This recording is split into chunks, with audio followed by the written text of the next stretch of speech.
Good evening, I'm Charlene White. Environmental campaigners staged a protest inside Heathrow Airport today to highlight their concerns over its expansion plans. The government will soon decide whether to allow a third runway at the airport. So the campaigners staged a cycle ride and a die-in protest at Terminal 2 to make their point. Toby Sadler reports. Protesters launched a two-prong attack at Heathrow. Inside Terminal 2, they staged a mass die-in symbolising victims of aircraft pollution. The man in the suit pretending to be a rich, frequent flyer stepping over the bodies. Outside, the campaigners took to two wheels. The mass cycle starting at Grow Heathrow, a protest camp in the village of Sipson. This is where a third runway would be built.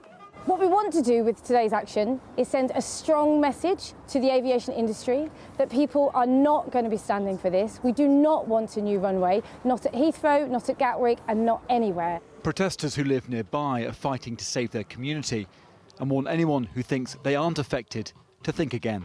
We're all going to suffer as a result of this, and anything we can do to highlight that, we can say we've done everything we can. If the politicians are too stupid or greedy to understand, then, you voted for them.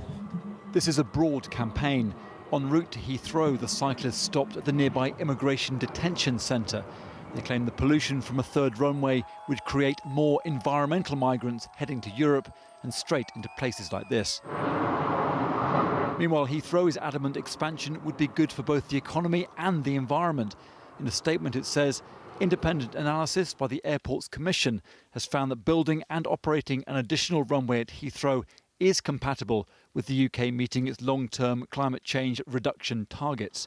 A government decision on whether to expand Heathrow or Gatwick is expected this month. Toby Sadler, ITV News.